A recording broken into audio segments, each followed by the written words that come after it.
So far, yeah. Are you doing that paradiddle thing? Are you bouncing or are you pulling those up? Well, it depends on how fast you're going. So yeah, I suppose I was bouncing or pulling on those doubles. At that speed, felt pretty much wrist. But the faster I get, the more I get from, you can go from arm, to wrist,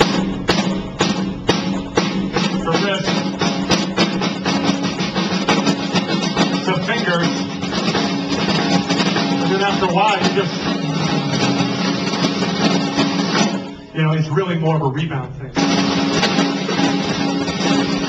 But the real answer is that on all the stuff that I'm rolling on, my fingers are really involved with that stuff. I have a lot of my students, kind of play some of the stuff with these fingers to try to get them involved because, it's not like I make them play on pillows, but, I did make a guy play on the couch the other day.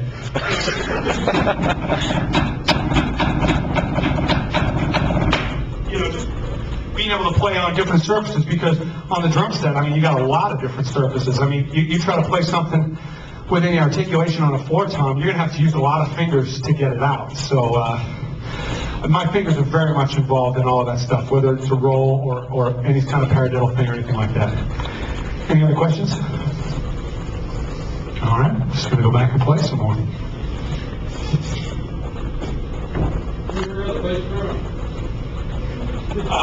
It's in a case in my storage room, along with the big monster rack and the 50-inch Sabian gong. This setup here is for me. I tend to change my setup quite a bit. This is kind of my studio / clinic setup. Whenever I'm recording, this is the setup I use. Whenever I'm doing clinics, this is the setup I use. But live, I'm using a setup almost exactly similar to what Chris is using. All my setups are based around a 4-piece kit, as is his.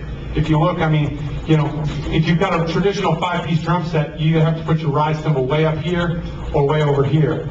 And this kit, I've got the 12-inch tom, the ride cymbal, floor tom, in the same proximity you would on a 4-piece kit, just like on Chris's, who's got an extra floor tom to make it 5. But I keep all of my setups, even my biggest kit where I had an 8, 10, 12, 14, 16, I always keep the ride cymbal down in a place where I feel comfortable playing it.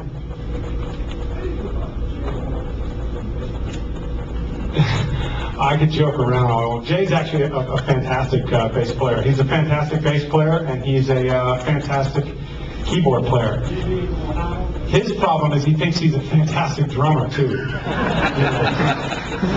But 2 out of 3 ain't bad. He's a great musician. He's a great singer. Great. We've always clicked. We met in the clubs. A lot of people ask me how I hooked up with Rascal Flatts. We met playing in bars downtown. Back when I was playing with Mark Chestnut and those guys were playing with Shelley Wright. They went out on tour with us as our opening act. And Jay and I would always end up playing bar gigs together. We just kind of clicked. Even when he was playing piano, we clicked. There was something, it was this piano drummer thing, and then when he started playing bass, it was kind of all over. We knew that, that was a combination we needed to keep together. So, when he started the Flats thing, and they got the record deal, they asked me if I'd come out on the road with them, and I did. So I've been out there for 8 years now. It's been great. All right, so I'm going to move on to something else. So that last thing, that the Led Zeppelin thing I played, the only way to play along with something like that with any kind of accuracy is to have a click track. And a click track is just a fancy word for metronome. So how many of you young drummers are practicing with a metronome? That's good. How many are really practicing? Are you guys really practicing with a metronome, or are you just raising your hand? All right, good. That's actually really fantastic to do, because it's amazing how much that will benefit you later in life. I end up getting students that are in their late 20s and 30s, and they're just now figuring out, people ask me, and I know that they probably ask Chris, how do you get to the point where you guys are at?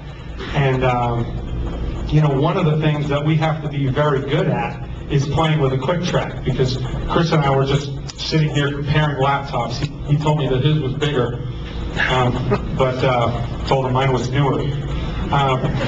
Anyways, we were kind of geeking out about laptops and talking about the fact that our shows, him with Keith Urban and myself with Rascal Flats, there's a lot of video that goes on in the shows, and there's only one way to get all that stuff synced up, and that is that the drummer has to be playing with a quick track.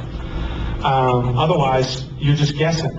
And when you've got video up on the screen that matches exactly to what you guys are playing, you got to be right there. So save yourself a lot of problems if you're a young drummer. Like get like one of those Rhythm watches, or get a drum machine, or get a metronome that you can plug in and practice with it, because you've got to get good at playing with a quick track. If you want to play sessions, you absolutely have to be able to play with a quick track.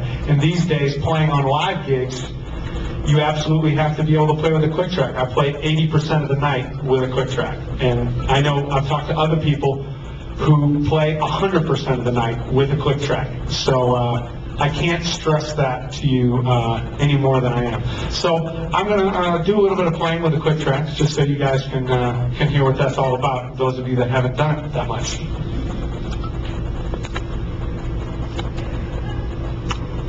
The first thing that you need to do with a quick track is just learn how to bury it. Just really. I was talking to one of my students the other day, and the quick track is like a freight train, and it's just going to keep going down the road. So if you want to get on the freight train without breaking both your arms and legs, you got to be running the same speed. So your brain has to be going the same speed